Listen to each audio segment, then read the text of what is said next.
ओम नमस्ते नमस्ते। गणमौलवेश त्रिकालवर्ती अरहंताणम गणमौलवेश त्रिकालवर्ती शीतनम गणमौलवेश त्रिकालवर्ती आयर्याणम गणमौलवेश त्रिकालवर्ती उच्चारणम गणमौलवेश त्रिकालवर्ती शवशामनम ओंकार बिंदु संयुक्तम नित्यम ध्यायन्ति योगिना कामदम मोक्षदम चैव ओंकाराय नमो नमः।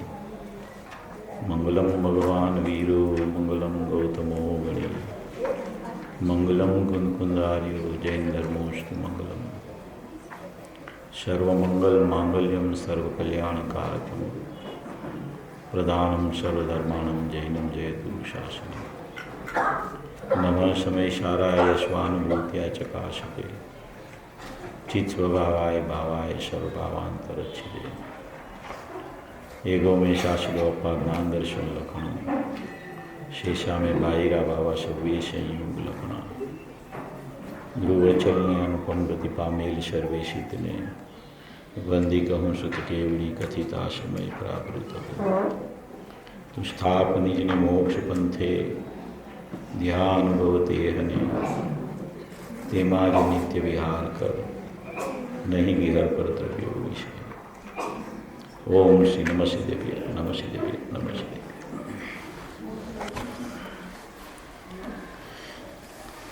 आचार्य भगवान श्री कुंदकुंदाचार्य देव द्वारा रचित समयसार जी परमागम शास्त्र है, उसकी सर्व विशुद्ध ज्ञान अधिकार के ऊपर अपनी चर्चा चल रही है। अभी जो पूज्य गुरुदेव श्री का प्रवचन चला उसमें बहुत अच्छी बात ऐसी आई है कि थोड़ा वो विषय भी बहुत अच्छा है। और ये 412 गाथा है, उसका कलश और वो 412 गाथा का प्रकरण पूज्य गुरुदेव श्री का प्रवचन में अभी चला। बहुत अच्छी बात, माने कि अच्छी तरह से पूज्य गुरुदेव श्री तो इतना स्पष्ट करते हैं। और अभी सभी जगह जो अनंत भाई सेठ है उसके द्वारा एक शिविरें भी लगती है और ऐसा एक गतिविधि चालू हुई है कि पूज्य गुरुदेव श्री का प्रवचन 1 घंटा चले सभा में, तो कोई भी विद्वान हो उसके पीछे जो वो स्वाध्याय कराता हो उसके बाद में, तो पूज्य गुरुदेव श्री का प्रवचन में जो आया उसका 15-20 मिनट की जितना स्पष्टीकरण होवे तो वो करना चाहिए। तो ये जो पूज्य गुरुदेव श्री का प्रवचन चला उसमें बहुत अच्छी बातें आज चली। उसमें ऐसा कहने में आया, पहले तो जो कलश चला है ना, उसमें जो मोक्ष का इच्छुक पुरुष को क्या करना, तो बोले कि दर्शन दान चारित्र का ही सेवन करना, ऐसी बात इसमें कलश के माध्यम से पूज्य गुरुदेव श्री ने ली थी। फिर उसमें ऐसा प्रश्न आया कि मोक्ष मार्ग तो 2 है ना, निश्चय और व्यवहार। 2 मार्ग है, निश्चय मोक्ष मार्ग और व्यवहार मोक्ष मार्ग। तो पूज्य गुरुदेव श्री ने उसमें बताया कि मोक्ष मार्ग 2 नहीं है। मोक्ष मार्ग का कथन 2 तरीके से आता है, मोक्ष मार्ग का निरूपण ऐसा कहा जाता है, मगर मोक्ष मार्ग तो अपने शुद्धात्मा के आश्रय से ही दर्शन दान चारित्राणी मोक्ष मार्ग प्रकट होता है। तो वही सेवा योग्य छे, वही ध्यान करने लायक है। फिर उसमें जो वो प्रकरण चला ना, उसमें पीछे प्रश्न बहुत चले। वो अपने डॉक्टर चंदूभाई साहब है ना राजकोट वाले, उसके प्रश्न थे बहुत। तो वो मैं वही लेना चाहता हूँ मैं थोड़ा, कि उसमें थोड़ा जरूरी है लेना। इसमें जो प्रकरण आया है कि अपनी प्रज्ञा का अपराध से ही जीव मोह राग द्वेष रूप परिणमन कर रहा है, और अपनी प्रज्ञा का गुण से ही सम्यक दर्शन ज्ञान चारित्र रूप परिणमन रहा है। यानी कि दोष अपने में अपना है, कोई पर का दोष अपने में लागू ही नहीं पड़ता है। कर्म का दोष है कि कोई पर का दोष है, कोई संयोग का दोष है, ये कुछ होता ही नहीं। अपना दोष से जीव दुखी है और अपना गुण से जीव सुखी है। अपनी प्रज्ञा का अपराध से जीव दुखी होता है, अपने अज्ञान भाव से जीव दुखी होता है और अपने ज्ञान भाव से जीव सुखी होता है। यानी कि कोई एक द्रव्य का अन्य द्रव्य के साथ कुछ संबंध ही नहीं है। जो अपना प्रकरण वही चल रहा है सर्वविशुद्धान अधिकार में, वही बात पूज्य गुरुदेव श्री के माध्यम से यहाँ आई। और प्रज्ञा का गुण की बात चली तो उसमें गुरुदेव ने अर्थ किया कि प्रज्ञा का गुण माने कि ज्ञान की उपयोग रूपी पर्याय, गुण को यहाँ पर्याय कहा जाता है। ऐसा करके पूज्य गुरुदेव श्री ने वो स्पष्टीकरण किया। और एकत्व सप्तति का प्रकरण का भी एक बहुत अच्छा न्याय आया कि पंच परमेष्टि है तो वो पंच परमेष्टि का स्मरण जो है वो व्यवहार कहा जाता है। और निश्चय से अपना शुद्ध स्वभाव में पंच परमेष्टि पद पड़ा है, उसका ध्यान और ज्ञान करके पंच परमेष्टि पद प्रकट होता है। वो बात भी एक पूज्य गुरुदेव श्री ने बहुत अच्छी ली थी। और ये जो प्रश्न चला है ना, तो पूज्य गुरुदेव श्री ने यहाँ बताया कि एकाग्र होकर दर्शनदान चारित्र को ही, और दूसरा कोई विकल्प और चिंता नहीं, दर्शनदान चारित्र का ही ध्यान करना, उसका ही ध्यान लगाओ। ऐसा गाथा में है, दर्शनदान चारित्र का ध्यान लगाओ। तो प्रश्न आया कि पर्याय का ध्यान से तो विकल्प आएगा, दर्शनदान चारित्र तो पर्याय है, अगर उसका ध्यान करेंगे तो विकल्प उत्पन्न होगा। ऐसा प्रश्न सभा में से आया। तो पूज्य गुरुदेव श्री ने उत्तर दिया कि पर्याय का ध्यान लगाओ। पर्याय का ध्यान जो आर्तरोध ध्यान है वो पर्याय थी, और धर्म ध्यान और शुक्ल ध्यान है वो भी पर्याय है। उस अपेक्षा से आर्तरोध ध्यान को छोड़कर अपना त्रिकाली द्रव्य पर दृष्टि कर तो धर्म ध्यान और शुक्ल ध्यान प्रकट होगा। उस अपेक्षा से धर्म ध्यान और शुक्ल ध्यान का ध्यान लगाओ, दर्शनदान चारित्र का ध्यान लगाओ, ऐसे पर्याय का ध्यान लगाओ ऐसा बोला। तो उसका मतलब ऐसा है कि मोहराग द्वेष से छूट के ज्ञान में आ जा, और उसमें दर्शनदान चारित्र की पर्याय है, वो दृष्टि द्रव्यों पर जाएगी तो दर्शनदान चारित्र की पर्याय का ध्यान लगा, ऐसा यहाँ कहना है, ऐसा गुरुदेव ने बोला। तो फिर प्रश्न आया कि पर्याय क्या पर्याय का ध्यान करता है? पर्याय कोई पर्याय का ध्यान करती है तो फिर उसका ध्यान लगाना जरूरी है? तो पूज्य गुरुदेव श्री ने बोला हाँ, इधर ऐसा कहते हैं, इधर ऐसा कहना चाहते हैं। गुरुदेव ने ऐसा बोला कि राग का ध्यान छोड़कर इसका ध्यान लगा। देखो ये राग को छोड़ के ज्ञान में जीव आता है और पर्याय की इस पे सिद्धि करते हैं। और जब दृष्टि का विषय की बात चले तो दृष्टि द्रव्य पर ले जाके सम्यक दर्शनदान चारित्र होता है। तो ये पद्धति है। अभी क्या होता है कि राग का निषेध आता है तो जीव सभी का निषेध कर देता है। राग का निषेध करते करते करते ज्ञान का निषेध पे भी चढ़ जाता है। तो ऐसा जिनागम में नहीं आया है। पूज्य गुरुदेव श्री ने उपयोग में उपयोग है वो गाथा चलती थी समर अधिकारनी, तो ऐसे ही प्रश्न चले वहाँ पे प्रवचन में। तो वो जानन क्रिया में आत्मा है, ऐसी जो वहाँ चर्चा चलती है कि उपयोग में उपयोग है मगर सदुपयोग तो कायम ज्ञानी को भी नहीं रहता है, क्योंकि वो तो च्युत हो जाता है, फिर सदुपयोग से फिर परिणति रह जाती है, उपयोग विकल्पात्मक हो जाता है, परिणति प्रतीति रूप निरंतर चलती रहती है। तो वो जो विषय चलता था तो वहाँ भी यही चर्चा आई। पूज्य गुरुदेव श्री ने ये बात वहाँ पे ली कि जानन क्रिया में आत्मा है, जानन क्रिया में आत्मा है, जानन क्रिया में आता है आत्मा है, माने कि करोति क्रिया में रागादि क्रिया में आत्मा नहीं है, ऐसी बात वहाँ करनी है। तो वो बोले कि जानन क्रिया से आत्मा अभिन्न है, जानन क्रिया से आत्मा अभिन्न है, वही चर्चा है वहाँ पे। तो ऐसे ही प्रश्न चले कि जानन क्रिया से अभिन्न है वो कौन सी नई का कथन है? वो निश्चय नहीं का कथन है कि व्यवहार नहीं का कथन है? क्योंकि वहां तो जानन क्रिया तो पर्याय है और त्रिकाली द्रव्य जानन क्रिया में अनन्य है। तो राग से पृथक हुआ, जानन क्रिया से अनन्य है, तो वो द्रव्य और पर्याय का अनन्यपना कौन सी नहीं का कथन है? ऐसा प्रश्न आया उधर। तो पूज्य गुरुदेव श्री ने एकदम जवाब दिया कि वो निश्चय नहीं का कथन है, वो निश्चय नहीं का कथन है। निश्चय नहीं का कथन को द्रव्य का आश्रय, द्रव्य की तरफ पर्याय जावे उसको बोला जाता है, मगर वहां जानन क्रिया में आत्मा है वो सिद्ध करना है।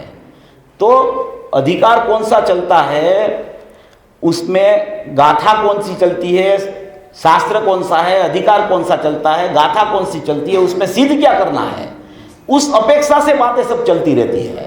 वो कोई एक ही बात को पकड़ ले, फिर दूसरी बात उससे विरुद्ध आवे तो उसको छोड़ दे, उसका निषेध करे, तो ऐसा गुरुदेव ने नहीं फरमाया। गुरुदेव ने 45 साल तक पूरा प्रकरण सिद्ध किया है, कोई चीज बाकी नहीं रही। तो वो जो उसकी दृष्टि वहां लगी है द्रव्य पर, और उसका ज्ञान में जो उसका स्पष्टीकरण पूज्य गुरुदेव श्री करते रहते हैं, उस अपेक्षा से अपन को चलना पड़ेगा। अपन उस अपेक्षा से उस ऐसे चलेंगे, उसकी पगडंडी पे चलना पड़ेगा। ऐसे चलेंगे ना तो मार्ग बहुत सरल है। सब स्पष्टीकरण हो गया है। देखो यहाँ भी वही प्रश्न है, पर्याय पर्याय क्या ध्यान करता है, तो यहाँ कहते हैं राग का ध्यान छोड़कर इसका ध्यान कर, ऐसा यहाँ कहना है। पर मगर ये पर्याय का ध्यान करते हैं तब भी दृष्टि तो द्रव्य ऊपर है। देखो दृष्टि का विषय को सुरक्षित रख के पर्याय का ध्यान पर्याय कर रही है, ऐसे सिद्ध करते हैं यहाँ पे। तो ये सब प्रकरण जो आता है ना, बहुत समझने लायक होता है। ત્યારે જ તેનું ધ્યાન એકાગ્રતા થાય છે। પર્યાય ઉપર રહીને એકાગ્ર થાય છે એમ નથી। અહીં તો રાગ દ્વેષથી પાછા વાળી, વિકારથી પાછા વળી અવિકારીમાં રહે એમ સમજાવવું છે। अविकारी में रहना माने कि निर्मल पर्याय भी अविकारी है और त्रिकाली द्रव्य भी अविकारी है, राग विकारी है। तो उस अपेक्षा से वहां द्रव्य पर्याय का भेद न देख के दोनों निर्विकारी है, ऐसा यहां कहना चाहते हैं।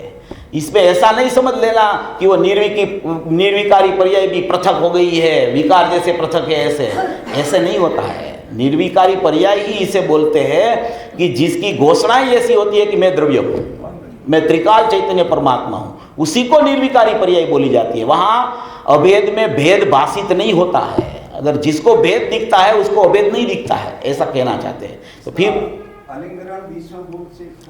हाँ, अलिंगरण 20वां बोल में है ना, 18, 19 और 20 बोल है। 18वां बोल में अर्थावबोध विशेष वो गुण वाला प्रकरण आया है कि गुणभेद नहीं है आत्मा में। बाद में 19वां बोल में ऐसा आया है कि पर्याय द्रव्य में नहीं है, वहाँ त्रिकाली द्रव्य की सिद्धि करनी है। तो वहाँ पे 18वां और 19वां बोल में त्रिकाली द्रव्य की स्थापना करके गुण का भेद और पर्याय का भेद को निकाल के त्रिकाली द्रव्य की सिद्धि की है। दृष्टि का विषय बताना है वहाँ पे। और 20वां बोल जो है वो 20वां बोल है, वो पर्याय का है। पर्याय ऐसा कहती है कि मेरे को किसी का आश्रय लेना, मेरे को द्रव्य का आश्रय लेना, ऐसी पराधीन में नहीं हूं, मैं ही द्रव्य हूं, मैं ही मेरे से शुद्ध हूं, मैं ही मेरे में परिपूर्ण हूं। मेरे को किसी का आश्रय लूं तब मेरी परिपूर्णता होवे, ऐसी पराधीन मैं नहीं हूं। मैं मेरे में मेरे से शुद्ध हूं, मेरे को किसी का आश्रय की जरूरत नहीं है। ऐसी पर्याय अपनी स्वतंत्रता का शंखनाद फूंकती है कि मैं ही मेरे में शुद्ध हूं, मैं मेरे से हूं, मेरे को त्रिकाली द्रव्य की कोई अपेक्षा है ही नहीं, आवश्यकता ही नहीं है। तो पर्याय अपना सुर प्रदर्शित करती है वहाँ। वो 18, 19 और 20 बोल, वो पूज्य गुरुदेव श्री भी बार बार ये बोल, एक अलिंगरण का पहला और दूसरा बोल, इंद्रियों से आत्मा जानता नहीं और इंद्रियों से जानने में आता नहीं। और छठा बोल है कि भगवान आत्मा प्रत्यक्ष ज्ञाता है। और 18, 19, 20 बोल में ये गुण भेद नहीं, पर्याय भेद नहीं, और पर्याय अपना सामर्थ्य प्रकट करके मैं ही शुद्ध परमात्मा हूँ ऐसी जयघोष करती है। उसको पर्याय का सतपणा और पर्याय खुद अपने से स्वतंत्र है ऐसा बोला जाता है। इसमें और प्रश्न आया, दर्शनदान चारित्र का ध्यान कर, ऐसा कहा तो ध्यान की पर्याय दर्शनदान चारित्र से जुदी है। तो पूज्य गुरुदेव श्री ने बोला कि त्रण पर्याय छे, एक नहीं, 3 पर्याय छे, पण ते द्रव्य तरीके एक छे। दर्शन दान चारित्र जो सम्यक हुआ वो द्रव्य से अलग नहीं रहता है, वो द्रव्य तरीके एक हो गया है। जैसे 8वीं गाथा में आया है कि दर्शन दान चारित्र को हमेशा प्राप्त हो वो आत्मा, दर्शनदान चारित्र से प्राप्त हो वो आत्मा नहीं, दर्शनदान चारित्र को हमेशा प्राप्त हो वो आत्मा। तो वहां ऐसा व्यवहार करके निश्चय में ले जाना है। तो यही बात है कि दर्शन दान चारित्र की पर्याय अभेद होती है, उसमें कोई भेद नहीं दिखता। इसलिए यहाँ द्रव्य पर्याय का कथन जो आता है ना, उसमें निर्विकारी और विकारी पर्याय से भेद करना कि विकारी पर्याय पृथक है, निर्विकारी पर्याय अभेद होती है, ऐसा इसमें कहना चाहते हैं। तो ऐसी बात यहाँ पूज्य गुरुदेव से ने ली है। फिर तो बहुत विषय आया है इसमें, 1 घंटे का प्रवचन गुरुदेव का होता है ना, उसका अपन चलावे न तो वो बहुत टाइम लगे उसमें। मूल बात ऐसी है। फिर पर्याय बिना का कोई द्रव्य नहीं होता है, ये भी बात इसमें बहुत आई है। अभी अपना प्रकरण चल रहा है सर्वविशुद्ध ज्ञान अधिकार पे, 216 कलश से चलेगा। जैसे 216 कलश और 215 कलश एक जैसे है, उसमें कोई ज़्यादा डिफरेंस नहीं है। उसमें भी वही दृष्टांत है जो अपन ने कल लिया था, वही दृष्टांत के माध्यम से उसमें बात चलती है। 216 कलश है।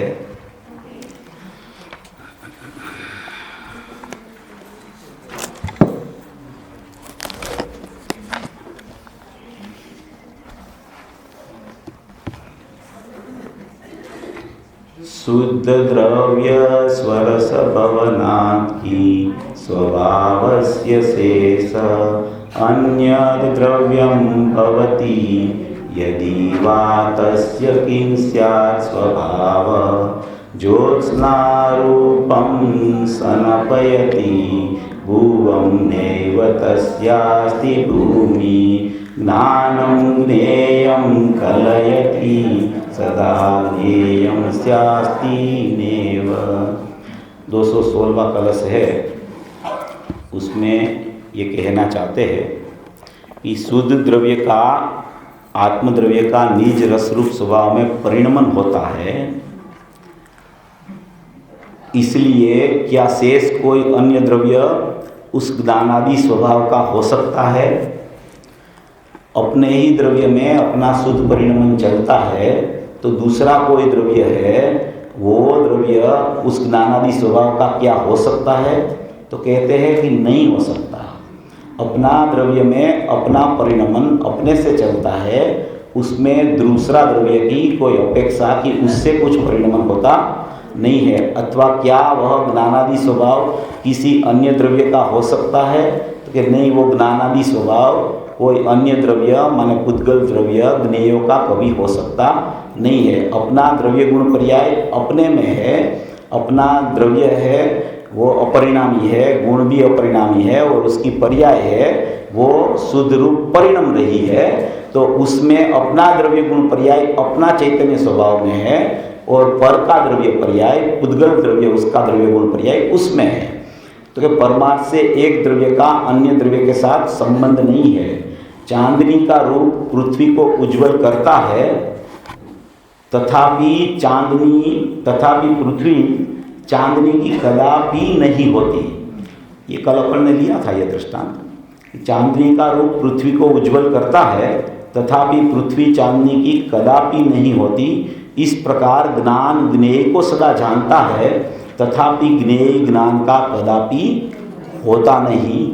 वो ज्ञेय को ज्ञान सदा जानता है, और जो चांदनी है वो पृथ्वी को उज्जवल करती नहीं है। तो इसमें ज्ञान ज्ञेय को सदा जानता है। वो सदा कैसे जानता है उसका कल अपन ने बहुत विस्तार से दोपहर में ली थी बात, कि वो प्रतिभासन कैसे होता है, ज्ञान कैसे जानता है, ज्ञेयाकार कैसे बनते हैं, ज्ञान की स्वच्छता कैसी होती है। वही बात यहाँ भावार्थ में भी 216 कलश में है। मैं पढ़ लेता हूँ, फिर अपन थोड़ा उसका चर्चा करते हैं। शुद्ध नय की दृष्टि से देखा जाए तो किसी द्रव्य का स्वभाव किसी अन्य द्रव्य रूप नहीं होता।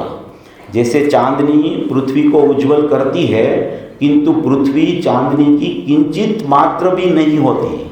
पृथ्वी पृथक है, चांदनी पृथक है, क्योंकि दिन डूब जाता है, शाम को चंद्र चला जाता है, तो वो प्रकाश नहीं रहता है, वो प्रकाशक में चला जाता है, और वो जो रोड है वो रोड ऐसे ही रह जाता है, पृथ्वी ऐसे ही रह जाती है। तो इसलिए चांदनी पृथक है और पृथ्वी पृथक है, वो उसको उज्जवल करती है, किंतु पृथ्वी चांदनी की किंचित मात्र भी नहीं है, इसलिए वो उसको उज्जवल कर सकती नहीं है। इसी प्रकार ज्ञान ज्ञेय को जानता है, किंतु ज्ञेय ज्ञान का किंचित मात्र भी नहीं होता। आत्मा का ज्ञान स्वभाव है, इसलिए उसकी स्वच्छता में ज्ञेय स्वयं झलकता है, किंतु ज्ञान में उन ज्ञेयों का प्रवेश नहीं होता। ज्ञान स्वभाव ही ऐसा है कि वो कभी ज्ञेय को अपने स्वभाव को ज्ञान कभी छोड़ता नहीं, ज्ञेयों को पर ज्ञेयों को कभी ग्रहण करता नहीं, ज्ञेय में कभी जाता नहीं और ज्ञेय कभी ज्ञान में आता नहीं। तो भी ज्ञेयों का जानना ज्ञान रहकर ही वो ज्ञेय की तरफ न देख के ज्ञान में अपने को देखते ही सभी ज्ञेयों का जानना उसको ज्ञान को जानते ही हो जाता है। ज्ञान को ही जानता रहता है, उसी में जो भी बाहर ज्ञेय है वो झलकते हैं और अपने ज्ञान को जानते ही सभी ज्ञेय का जानना उसको हो जाता है। कोई ज्ञेय की अपेक्षा नहीं होती, कोई ज्ञेय है इसलिए ज्ञान नहीं होता। ज्ञान अपने से स्वतंत्रपणे ज्ञान का उत्पाद होता है। वही ज्ञान में जैसे बार ज्ञेय होते हैं ऐसा ज्ञेय का जानना स्वयं आता है, उसमें कोई अपेक्षा नहीं है। वो निरपेक्ष ज्ञान है, उसको किसी की सापेक्षता लागू पड़ती ही नहीं। ऐसा ज्ञान का स्वतंत्र स्वभाव है। जानना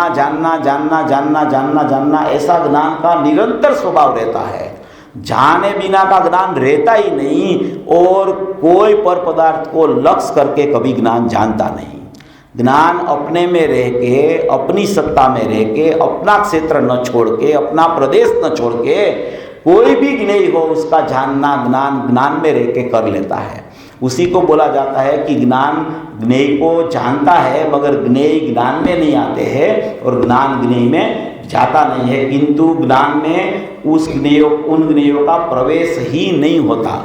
वो ज्ञेय तो स्वयं झलकते रहते हैं, अपनी झलकन वो प्रदर्शित करते रहते हैं, उससे ज्ञान को कोई फर्क नहीं पड़ता।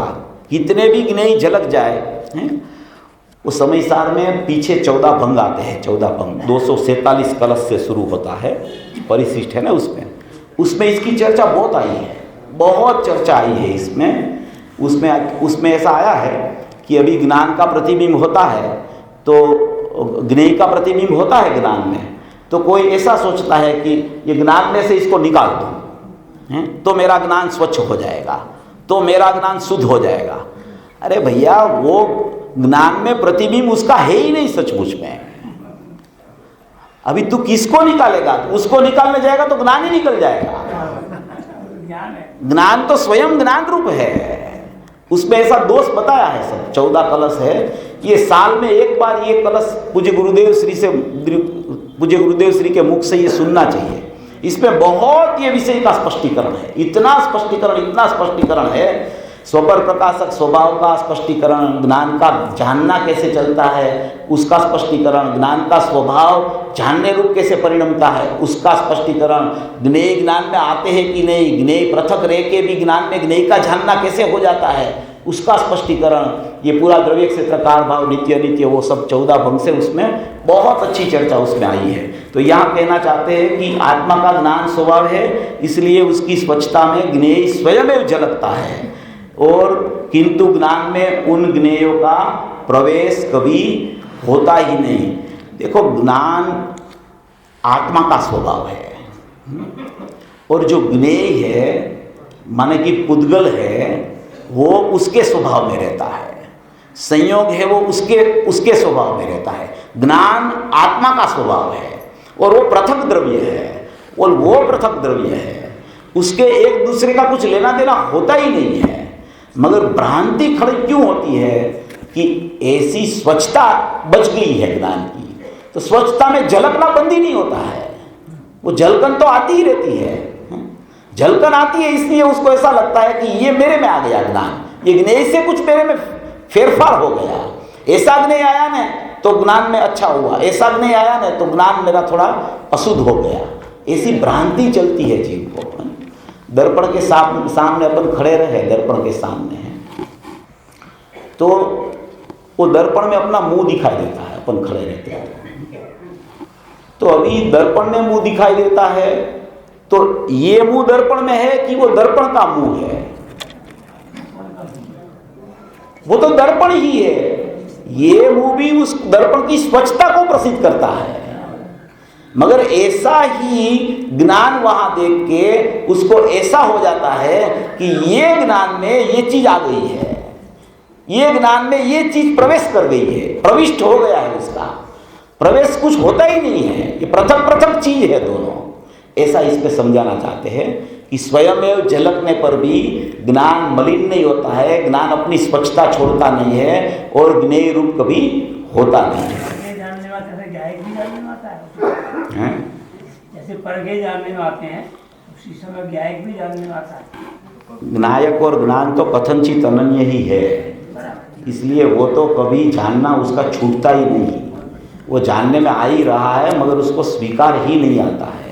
क्योंकि ज्ञान है न, वो ध्रुव स्वभाव में से अंश प्रकट होता है, अंशी का अंश होता है, स्वभाववान का स्वभाव प्रकट होता है, वो स्वभाव प्रकट होता है। वो ज्ञान ज्ञायक को कभी छोड़ता ही नहीं, वो कथनचित अनन्यपना उसका प्रथम से ही चलता है, अभी भी चलता है, अनंत काल तक ऐसा ही चलने वाला है। और इतना ही ज्ञायक और ज्ञान वही स्वभाव है अपना, बाकी का सब ज्ञेय है, वो तो पृथक है। अभी जो भी गाथा आएगी ना उसमें वो स्पष्टीकरण बहुत आने वाला है।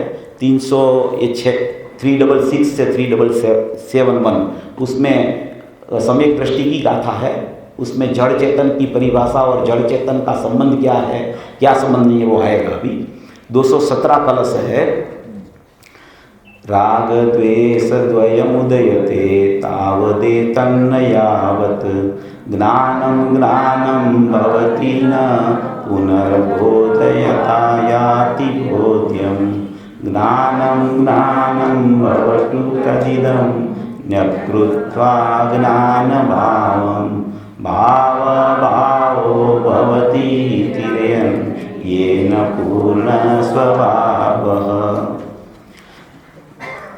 इसमें ये कहना चाहते हैं कि राग द्वेष का द्वंद्व, राग द्वेष का द्वंद्व तब तक उदय को प्राप्त होता है कि जब तक यह ज्ञान ज्ञान रूप न हो और ज्ञेय ज्ञेयत्व को प्राप्त न हो। राग द्वेष का द्वंद्व माने कि राग और द्वेष की उत्पत्ति वो कब तक चलेगी, कब तक वो राग द्वेष चलता ही रहेगा, कब तक राग द्वेष चलता ही रहेगा। तो ऐसा कहते हैं कि राग द्वेष का द्वंद्व माने कि तब तक उदय होता रहेगा कि जब तक ज्ञान ज्ञान रूप न हो और ज्ञेय ज्ञेयत्व को प्राप्त न हो, कि दोनों की जुदाई जब तक पता नहीं चलती, दोनों की एकत्व बुद्धि जब तक चलती है तब तक राग द्वेष उदित होता ही रहता है, उत्पत्ति होती ही रहती है। क्योंकि ज्ञान ज्ञेय की तरफ चला जाता है, उसी समय राग की उत्पत्ति उसको हुए बिना रहती ही नहीं। ज्ञान ज्ञान में रहता है तो राग द्वेष का उत्पाद होता ही नहीं, और ज्ञेय की तरफ जब जाता है तो नियम से राग उत्पन्न होता ही। अपने को छोड़ के किधर भी चला जाए ज्ञान तो उसमें राग द्वेष का जन्म होता है, और अपने में ही अपने में ज्ञान रहे तो राग द्वेष का जन्म नहीं होता है। राग द्वेष का द्वंद्व तब तक उदय को प्राप्त होता है कि जब तक यह ज्ञान ज्ञान रूप न हो और ज्ञेय ज्ञेयत्व को प्राप्त न हो। इसलिए यह ज्ञान अज्ञान भाव को दूर करके ज्ञान रूप हो। अज्ञान भाव माने कि राग द्वेष जो चल रहा है, मोह राग द्वेष, उसको अज्ञान भाव बोला जाता है। ज्ञान का जब तक ज्ञानत्व प्रकट नहीं होता है तब तक ज्ञान का अज्ञानत्व चलता रहता है। 92 गाथा है समय सार की कर्ता कर्माधिकार की, उसमें ये बात बहुत अच्छी तरह से आई है कि पर को जब तक आत्मा रूप मानता है जीव तब तक ज्ञान का अज्ञानत्व हो जाता है, और अपने को ज्ञान रूप ज्ञायक रूप मानने लगता है तो ज्ञान का ज्ञानत्व प्रकट हो जाता है। तो ये अपना पुरुषार्थ से कार्य होता है। क्या मानना और मैं क्या मान रहा हूँ वो अपना पुरुषार्थ उसमें चले कि मैं ये मान रहा हूँ, ये मेरी भ्रमणा है। सचमुच में ज्ञेय रूप ज्ञान कभी होता नहीं, ज्ञान ज्ञान को कभी छोड़ता नहीं। ज्ञान चैतन्य का स्वभाव होने से वो चैतन्य स्वभाव ही उसमें बस रहा है, ज्ञेय कभी उसमें आते नहीं और ज्ञेय रूप होता नहीं। ऐसा ज्ञेय की सन्मुखता जब छूटती है और ज्ञान ज्ञान में बसता है तब उसको राग द्वेष की उत्पत्ति नहीं होती है। इसलिए ज्ञान ज्ञेय तो प्राप्त, इसलिए यह ज्ञान अज्ञान भाव को दूर करके ज्ञान रूप हो कि जिससे भाव अभाव यानी कि राग द्वेष को रोकता हुआ पूर्ण स्वभाव प्रकट हो जावे। ज्ञान जब ज्ञान रूप हो जाता है तब राग द्वेष रुक जाते हैं। अभी इसमें इसके बाद में गाथा आने वाली है ना, उसका ये कलश है, उसमें सम्यक दृष्टि की चर्चा आने वाली है कि सम्यक दृष्टि कैसे रहता है, उसका कैसा परिणमन होता है। और ये राग द्वेष जो है वो माने कि एक कसाई की चौकड़ी तो सम्यक दर्शन होते चली जाती है, बाकी के 3 कसाई उसके भी जीवंत रहते हैं। तो यहाँ राग द्वेष रोकता हुआ, राग द्वेष को रोकता हुआ मिथ्यात्व संबंधी राग द्वेष है वो रुक जाता है, ज्ञान में चला जाता है। तो फिर से विकल्पात्मक दशा आती है तो अस्थिरता जन्य राग उसमें चालू रहता है। फिर इसमें भावार्थ में ये कहता है राग द्वेष पूर्ण रुक जाता है तो पूर्ण स्वभाव प्रकट हो जाता है। आंशिक शुद्धि होती है तो वहाँ पूर्ण स्वभाव की प्रकटता नहीं होती है, माने कि पूरी पर्याय लवलीन नहीं होती है, तो वहाँ पे फिर से विकल्प आके अस्थिरता जन्य राग चालू रहता है, मगर उसका स्वामित्व नहीं होता है ज्ञानी को। भावार्थ में लिखते हैं जब तक ज्ञान ज्ञान रूप न हो, ज्ञेय ज्ञेय रूप न हो, तब तक राग द्वेष उत्पन्न होता है। इसलिए इस ज्ञान अज्ञान भाव को दूर करके ज्ञान रूप हो कि जिससे ज्ञान में जो भाव और अभाव रूप 2 अवस्थाएं माने कि राग द्वेष की अवस्थाएं होती है वे मिट जावे और ज्ञान पूर्ण स्वभाव को प्राप्त हो जावे, यही प्रार्थना है। अभी ये कलश है ना वो गाथा के ऊपर आया है, तो अपन गाथा उसकी ले लेते हैं। उसकी जो इसमें हिंदी में हरिगीत है ना उसको पढ़ते हैं अपन साथ में। 644 पेज पे है। चारित्र दर्शन ज्ञान किंचित नहीं अचेतन विषय में, इस हेतु से यह आत्मा क्या न सके उन विषय में।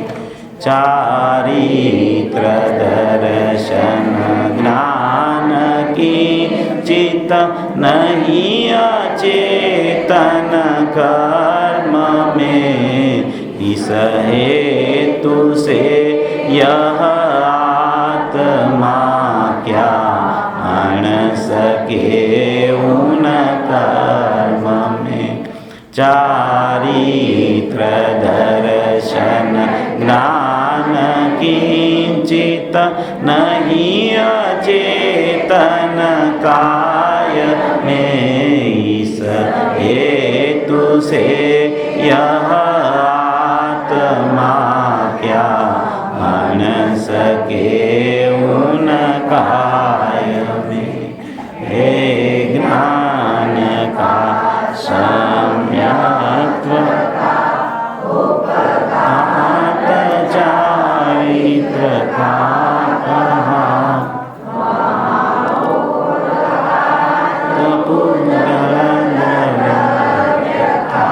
नहीं किंचित भी कहा, जो जीव के गुण है नियत वे कोई नहीं पर द्रव्य में, इस हेतु से सददृष्टि जीव को राग नहीं है विषय में। अनुराग द्वेष विमोह तो जीव के अनन्य परिणाम है, इस हेतु से शब्दादि विषयों में नहीं राग आदि है। अब इसमें ऊपर लिखा है ज्ञान और ज्ञेय सर्वथा भिन्न है, आत्मा के दर्शन ज्ञान चारित्र आदि कोई गुण परद्रव्यों में नहीं है। ऐसा जानने के कारण सम्यक दृष्टि को विषयों के प्रति राग नहीं होता और राग द्वेषादि जड़ विषयों में भी नहीं होते, वे मात्र अज्ञान दशा में प्रवर्तमान जीव के परिणाम है। इस अर्थ की गाथा यहाँ ये अपन ने पढ़ी। कोई हिंदी में बोलने में चूक हो जाए तो आप सुधार लेना। मैं तो गुजराती ही बोलता हूँ, मगर आप लोगों ने बोला इसलिए हिंदी में कहता हूँ। कभी कभी भूल हो जाती है, फिर मेरे को पता चलता है। इसमें ये कहना चाहते हैं कि कोई भी मोहराग द्वेष का भी परिणाम हो जीव का, या तो ज्ञान दर्शन चारित्र का भी परिणाम हो, तो वो सब अपना जीव में ही रहते हैं। पुद्गल के साथ, जड़ के साथ, माने कि जड़ में वो रहते हैं मोहराग द्वेष, ऐसा बिल्कुल नहीं है।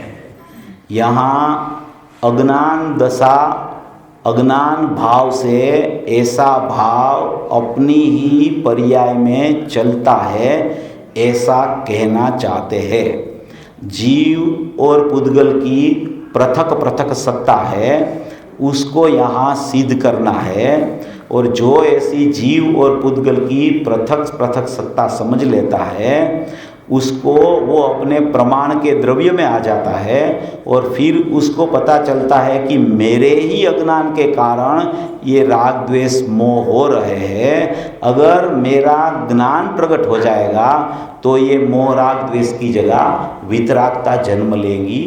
ऐसा ये गाथा में प्रकरण है।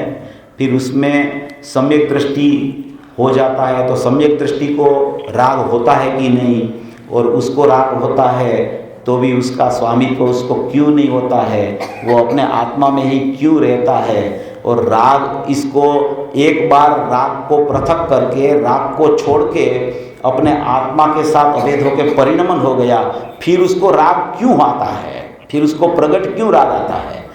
ऐसा राग होवे, ऐसा राग होवे कि चक्रवर्ती का वर्णन अपन सुने तो अपन को ऐसा लगे कि ये सम्यक दृष्टि धर्मात्मा होके ऐसा राग का परिणमन इसको कैसे आता रहता है। तो इसमें उसका भी स्पष्टीकरण ये गाथा में, यानी कि जड़ और चेतन की पृथकता कैसी होती है, इसका प्रकरण ये गाथा में दिया गया है।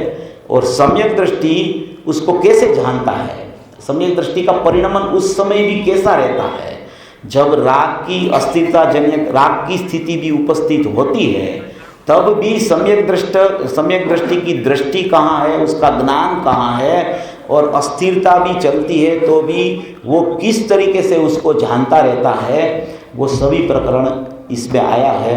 देखो यहाँ जो अपनी चर्चा पहले 2 दिन में चली कि भाई राग का परिणमन पर्याय में होता है मगर पुद्गल के लक्ष्य से होता है, इसलिए पुद्गल का है, वो विषय अलग है। और यहाँ जो विषय चलता है अभी, ये विषय भी अलग है। तो विषय जब जो चलता हो उस अपेक्षा से समझना, क्योंकि राग जो वास्तव में है ना, वो तो अपनी पर्याय में ही चलता है। जब तक यथाख्यात चारित्र नहीं होता तब तक बुद्धिपूर्वक या अबुद्धिपूर्वक राग रहता ही है। राग कहीं चला जाता नहीं है। निर्विकल्प दशा में भी अबुद्धिपूर्वक राग अंदर में होता है, मगर वहाँ लक्ष्य नहीं होता है, लक्ष्य द्रव्य तरफ चला जाता है तो उसका व्यापार नहीं रहता, मगर राग रहता है। इसलिए इस तरीके से इसमें समझना, इसमें यही कहना चाहते हैं कि वो अज्ञानमय परिणमन जीव का ही है, वो पुद्गल का नहीं है। अपने में ही, अपनी सत्ता में ही सब हो रहा है, पुद्गल से कुछ संबंध ही नहीं है। जो भी परिणमन है वो अपना है, जो भी त्रिकाली द्रव्य है वो अपना है, गुण है वो अपने है, और परिणमन है वो भी अपना है। मात्र अपनी सत्ता में ही रह के अपने को भेदनान करके अपनी मूल सत्ता को पकड़ना है। ऐसे द्रव्य गुण पर्याय का स्वरूप इसमें बताते हैं कि अपने ज्ञान दर्शन चारित्र आदि कोई गुण है वो परद्रव्य में है ही नहीं, और पुद्गल के जो भी गुण है स्पर्श रस गंध वर्ण वो अपने में नहीं है।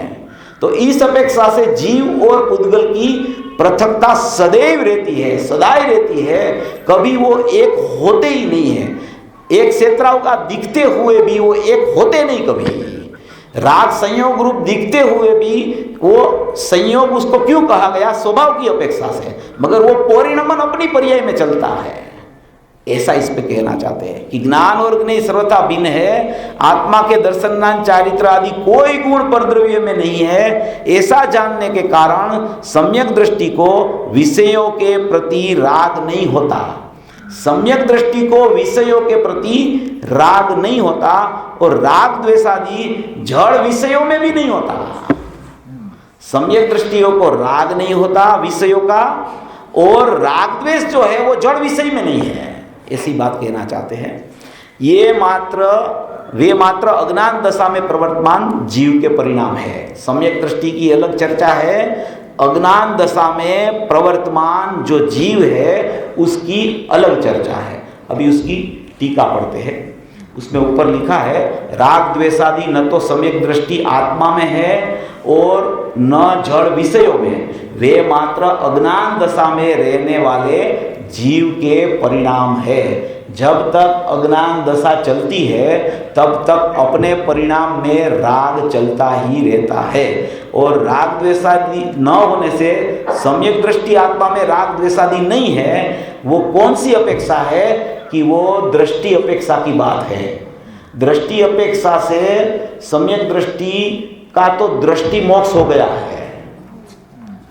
दृष्टि अपेक्षा से सम्यक दृष्टि का तो दृष्टि मोक्ष हो गया है, क्योंकि उसकी दृष्टि द्रव्य पर चली जाती है तो वो दृष्टि कभी वहां से फिर च्युत नहीं होती है। इसलिए जब से दृष्टि द्रव्य पर लगी है तब से उसका दृष्टि मोक्ष चालू हो गया है, इसलिए उसको सम्यक दृष्टि कहा जाता है। तो कहते हैं कि राग द्वेषादि न तो सम्यक दृष्टि आत्मा में है और न जड़ विषयों में, वे मात्र अज्ञान दशा में रहने वाले जीव के परिणाम है। अभी उसकी टीका, वास्तव में जिसमें होता है वह उसका घात होने पर नष्ट होता ही है। जिसमें जो चीज होती है, कोई भी अपनी चीज है, वो अपनी चीज में अपनी चीज होती है तो उसका घात होने से वो नष्ट हो जाता है। इसमें दृष्टांत देगा अभी, अर्थात आधार का घात होने पर आधे का घात हो जाता है। जैसे दीपक के घात होने पर उसमें रहने वाले प्रकाश नष्ट हो जाता है, तथा जिसमें जो होता है वह उसका नाश होने पर अवश्य नष्ट हो जाता है। अर्थात आधे का घात होने पर आधार का घात हो ही जाता है। इसमें दीपक का दृष्टांत देके चर्चा शुरू की है कि दीपक है ना, दीपक तो प्रज्वलित रहता है, प्रज्वलित रहता है। अभी वो दीपक का ही नाश हो गया तो प्रकाश तो रहेगा ही नहीं। अब अगर प्रकाश का नाश हो गया तो दीपक रहेगा नहीं। तो दीपक और प्रकाश को आधार आधेय संबंध है।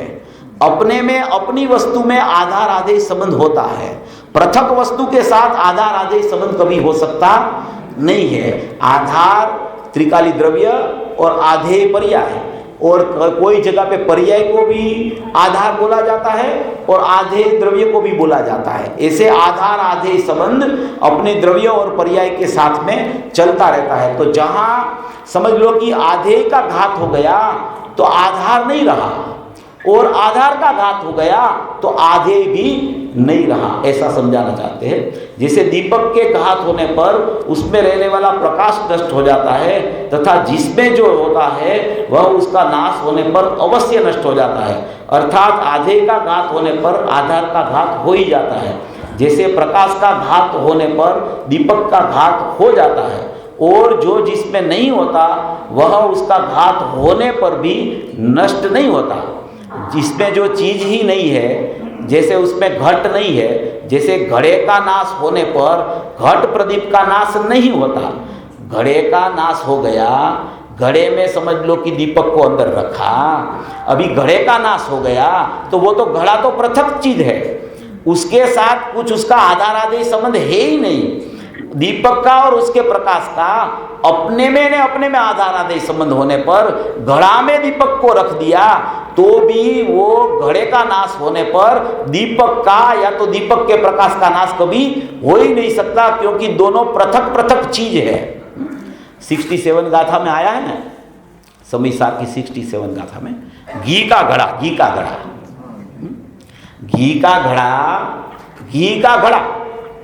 वहां कोमा कर देना। 6 वो माटीमय है, घी का घड़ा 6 ऐसा नहीं है। घी का घड़ा है वह माटीमय है, घीमय नहीं है ऐसा। तो घड़े में घी है तो घी का आधार आदि संबंध तो उसके साथ है, घड़े में नहीं है उसका आधार आदि संबंध। घी घी से है, घड़ा घड़ा से है। ऐसे यहां घड़ा घड़ा से है, दीपक दीपक से है। एक द्रव्य को दूसरे द्रव्य का आधार आदेश संबंध कभी हो ही नहीं सकता। अपने ही परिणाम में आधार आदेश संबंध अपना द्रव्य को लगता है। जैसे कोई अन्य द्रव्य फूट जाए, टूट जाए घड़ा, तो भी दीपक और उसका प्रकाश की प्रज्वलितता कभी छूटती नहीं है। ऐसा इसमें कहना चाहते हैं कि ज्ञान दर्शन चारित्र अपने में है और पर में नहीं है। जैसे दीपक का प्रकाश अपने में है और घट में नहीं है, ऐसे ही ज्ञान दर्शन चारित्र वाला आत्मा है, वो अपने में है, वो पुद्गल में ज्ञान दर्शन चारित्र गुण नहीं है। ऐसा जैसे प्रकाश का घात होने पर दीपक का घात हो जाता है, और जो जिसमें नहीं होता वह उसका घात होने पर भी नष्ट नहीं होता। जैसे घड़े का नाश होने पर घट प्रदीप का नाश नहीं होता, तथा जिसमें जो नहीं होता वह उसका घात होने पर नष्ट नहीं होता। जैसे घट प्रदीप का घात होने पर घट का नाश नहीं होता, अभी उसमें दीपक प्रज्वलित है, अभी वो समझ लो कि हवा आने से वो दीपक बुझ जाए, तो भी घड़ा का टूटता नहीं है वो घड़ा, वो तो ऐसा न ऐसा रहता है घड़ा, क्योंकि उनके दोनों के साथ उनका एक दूसरे का संबंध ही सचमुच में नहीं है। अगर संबंध होता तो वो दीपक है, उसका प्रकाश चला जाता तो घड़ा भी टूट जाता। अभी घड़े में दीपक होता, घड़े में अगर दीपक होता, दीपक तो दीपक में है, वो घड़े में नहीं है, और घड़ा घड़े में है। अगर घड़ा का नाश होने पर भी दीपक रहता है और दीपक बुझ जाने पर भी घड़ा रहता है। तो इस तरीके से दोनों की यहाँ पृथकता बताते हैं कि जीव और पुद्गल दोनों पृथक पृथक है, ये दृष्टांत से सिद्ध करते हैं। ये तो सरल बात है, सबको पता ही चलती है। भाई साहब बोलते रहते हैं कि मैं तो मोटी मोटी बात ही करता हूँ। अभी देखो बात ऐसी है कि सूक्ष्म और सरल कुछ होता ही नहीं सचमुच में। अपना उपयोग जब आत्मा में लगता है न, और आत्मा जब पकड़ में आता है न, उसी को सूक्ष्मता बोलते हैं। बाकी का सब स्थूल ही है। कितनी भी सूक्ष्म बात जीव कर ले, कितनी भी चर्चा कर ले, मगर अनुभूति रूप परिणमन जब तक नहीं होवे तब तक कुछ सूक्ष्म है ही नहीं, सब स्थूल के खाते में ही जाता है। इसलिए जो भी बात चले वो अपना उपयोग कहाँ काम करता है, अपना ज्ञान की डोरी कहाँ अंदर जुड़ी हुई है, वहां से अगर अपने को समाधान होता है तभी पता चलता है कि मेरा शाश्वत तत्व ज्ञायक भाव त्रिकाली ध्रुव चैतन्य परमात्मा ये ऐसा है और उसका परिणमन ऐसे होता है। समझाने के लिए तो सब बातें शास्त्र में भी आती है। एक द्रव्य दूसरा द्रव्य से पृथक है, वो सिद्ध भी किया जाता है, लोग समझ भी रहे हैं।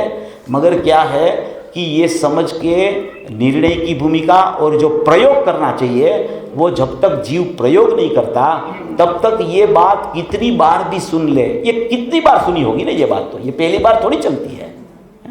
मगर ये बात का निर्णय करके उसको प्रयोग करना चाहिए, ज्ञान में हे उपादेय करना चाहिए। मेरी वस्तु कौन सी है, मेरी वस्तु कौन सी नहीं है, ऐसा उसको अंदर में अभिप्राय बनाना चाहिए। जब तक वो अभिप्राय नहीं बनता है तब तक क्या है कि ज्ञान के स्वयं ज्ञान में तो सब बैठ जाता है, मगर अभिप्राय में कमी ही चलती रहती है। इसलिए ज्ञान और श्रद्धा सुमेर होकर जब चलने लगे तब उसका निर्णय की शुरुआत होती है सचमुच में, ऐसी बात इसमें है। इसलिए जैसे घट प्रदीप का घात होने पर घट का नाश नहीं होता, इस प्रकार से न्याय कहा है।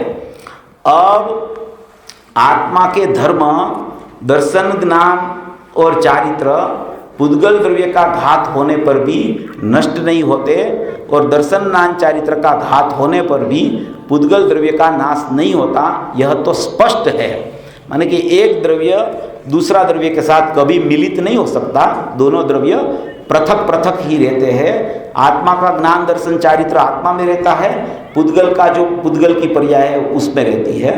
इसलिए इस प्रकार यह सिद्ध होता है कि दर्शन ज्ञान चारित्र पुद्गल द्रव्य में नहीं है, क्योंकि एक द्रव्य का दूसरे द्रव्य से कुछ संबंध नहीं। पुद्गल द्रव्य में कुछ भी प्रक्रिया बचे तो जीव में कुछ होता नहीं। घट का नाश हो जाए तो भी दीपक ऐसे ऐसे रहता है, या तो दीपक बुझ जाए तो भी घट ऐसे ऐसे रहता है। इसलिए जीव और पुद्गल की पृथकता होने से दर्शन ज्ञान चारित्र पुद्गल द्रव्य में नहीं है, क्योंकि यदि ऐसा न हो तो दर्शन ज्ञान चारित्र का घात होने पर पुद्गल द्रव्य का घात और पुद्गल द्रव्य के घात होने पर दर्शन ज्ञान चारित्र का घात दुर्निवार होने से अवश्य ही घात हो जाएगा। अभी ये प्रकरण अच्छा है बहुत। इसमें क्या कहना चाहते हैं कि क्योंकि यदि ऐसा न हो, दर्शन ज्ञान चारित्र पुद्गल द्रव्य में नहीं है, अगर ऐसा न हो तो दर्शन ज्ञान चारित्र का घात होने पर, दर्शन ज्ञान चारित्र का घात होने पर उसका मतलब क्या है कि जब तक दर्शन ज्ञान चारित्र रूप अपना परिणमन नहीं चलता और अज्ञान दशा चलती है, तो अज्ञान दशा को दर्शन ज्ञान चारित्र का घात बोला जाता है। ऐसी जो अज्ञान दशा दर्शन ज्ञान चारित्र का घात होने पर, माने कि अज्ञान दशा चलती हो, तो पुद्गल का घात और पुद्गल द्रव्य के घात होने से दर्शन ज्ञान चारित्र का घात। अज्ञान दशा चले तो पुद्गल नहीं रहे हैं, और पुद्गल चला जाए तो उसकी दर्शन ज्ञान चारित्र का घात माने कि अज्ञान न रहे। माने कि समझ लो कि यहाँ पुद्गल है, अभी जीव एक गति में से दूसरी गति में चला गया है, तो पुद्गल यहाँ रह गया, जीव चला गया, तो उसके साथ संबंध तो है ही नहीं कुछ। अपनी अज्ञान दशा के साथ अपने को संबंध है, एक दूसरे के साथ संबंध कभी बन सकता नहीं है। इसलिए यहाँ कहते हैं कि क्योंकि यदि ऐसा न हो, दोनों पृथक पृथक न हो, तो दर्शन ज्ञान चारित्र का घात होने पर पुद्गल द्रव्य का घात हो जाएगा। अज्ञान दशा में पुद्गल द्रव्य बचेगा ही नहीं, पुद्गल द्रव्य का घात हो जाएगा। अगर दर्शन ज्ञान चारित्र रूप अपना परिणमन नहीं होता है और अज्ञान दशा चलती है, तो अज्ञान दशा में पुद्गल रहेगा नहीं, ऐसा कहना चाहते हैं। और पुद्गल द्रव्य के घात होने पर दर्शन ज्ञान चारित्र का दुर्निवार होने से अवश्य ही घात हो जाएगा। पुद्गल द्रव्य अगर समझ लो कि पुद्गल द्रव्य का घात हो गया तो दर्शन ज्ञान चारित्र का दुर्निवार अवश्य ही घात हो जाएगा। इसलिए दोनों की सत्ता पृथक पृथक है। अज्ञान भाव से एकत्व बुद्धि चलती है, वो अज्ञान भाव छूट जाता है और ज्ञान भाव प्रकट हो जाता है, तो उसको पृथक पृथकता है वो सम्यक प्रकार से भाषित हो जाती है। निर्णय की भूमिका में पहले जीव और पुद्गल भिन्न है ऐसा उसको पता चलता है, बाद में वो निर्णय आने के बाद में उसका जब सम्यक परिणमन होता है तब उसको वास्तव में ये पृथक पृथक सत्ता है ऐसा ज्ञान और भान हो जाता है। ऐसा होने से जीव के जो जितने गुण हैं वे सब परद्रव्यों में नहीं है, यह हम भलीभांति देखते मानते हैं। ऐसा होने से जीव के जो जितने गुण हैं वो परद्रव्य में नहीं है, ऐसा हम देखते मानते हैं। क्योंकि यदि ऐसा न हो तो यहाँ भी जीव के गुणों का घात होने पर पुद्गल द्रव्य का घात और पुद्गल द्रव्य के घात होने पर जीव के गुण का घात होना दुर्निवार होने से अवश्य ही घात हो जाएगा। किंतु ऐसा नहीं होता। इससे सिद्ध हुआ कि जीव के कोई गुण पुद्गल द्रव्य में नहीं है। अभी ये तो जीव की और पुद्गल की पृथक सत्ता सिद्ध की। अज्ञान भाव अपने में चलता है और अज्ञान भाव से मोह राग द्वेष की उत्पत्ति होती है, और पुद्गल की सत्ता सब पुद्गल में है। ना तो पुद्गल से जीव का अज्ञान भाव को संबंध है, ना तो जीव का अज्ञान भाव का पुद्गल से संबंध है। वो निमित्त नैमित्तिक शब्द की चर्चा आती है, वो अलग चर्चा है। यहाँ जीव का द्रव्य गुण पर्याय पृथक और पुद्गल का द्रव्य गुण पर्याय पृथक, ये दोनों की पृथकता बताने की ये गाथा है। अभी क्या कहते हैं कि प्रश्न आया, यदि ऐसा है तो सम्यक दृष्टियों को विषयों में राग किस कारण से होता है, ऐसा प्रश्न आया। अभी अज्ञान दशा समझ लो जीव की अपनी चैतन्य सत्ता में स्मरण करके, अपनी चैतन्य सत्ता में अहम करके अभी उसका सम्यक दर्शन की प्राप्ति उसको हो गई। सम्यक दर्शन की प्राप्ति कैसे होती है, टाइम हो गया है। हाँ, सम्यक दर्शन की प्राप्ति का प्रकरण अपन लेंगे दोपहर को। अभी 11:05 हो गई है। लेना हो तो कोई बात नहीं है, मगर दोपहर को ले लेंगे। सम्यक दर्शन की प्राप्ति कैसे होती है जीव को, कि अपन ने कल भी थोड़ी बात ली थी कि एक तो निर्णय की भूमिका जीव को आती है।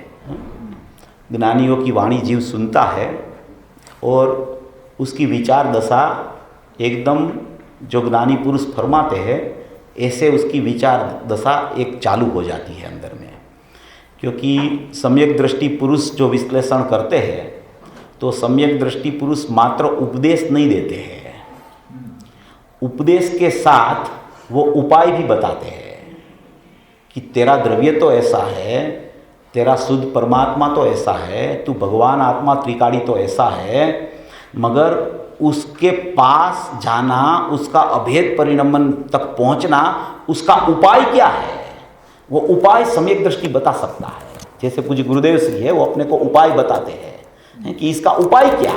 उपदेश तो दे दिया, मगर वो प्रवृत्ति हम कैसे करें, उस तक कैसे हम पहुंचे, कहाँ हम अटकते हैं और कब कैसे हम उधर पहुंच जाए, इसकी पूरी विधि पूज्य गुरुदेव श्री बताते हैं कि पहले तो एक विचार दशा चलती है जीव की। वो ज्ञान में ये सब चलता है ना, सब कार्य ज्ञान से चलता है। श्रद्धा का कार्य क्या है कि एकदम प्रतीति करना, यही मैं हूं, अहम यही मैं श्रद्धे हूं, मैं त्रिकाली परमात्मा हूं, मैं ध्रुव चैतन्य परमात्मा हूं। श्रद्धा का इतना ही कार्य होता है। उसके पहले की जो भी गतिविधियां हैं वो ज्ञान उसको एकदम तैयार करके दे देता है। जब वो ज्ञान तैयार करके उसको देता है तब ही श्रद्धा का कार्य शुरू होता है। तो ज्ञान में क्या होता है कि ज्ञान तो असाधारण गुण है जीव का, तो वो ज्ञायक को बराबर समझ सकता है।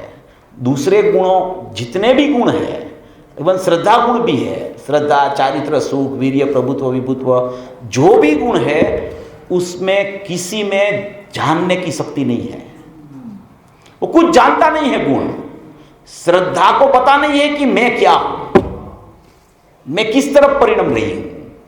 चारित्र को पता नहीं है मैं क्या हूं, वो सब ज्ञान जानता है। इसलिए ज्ञान है ना, वो जागरूक देवता है, वही जीव का जीवत्व का निश्चय करा सकता है। तो ज्ञान है वो ही सचमुच में, उसी का ही माध्यम से ज्ञायक तरफ जीव पहुंच सकता है।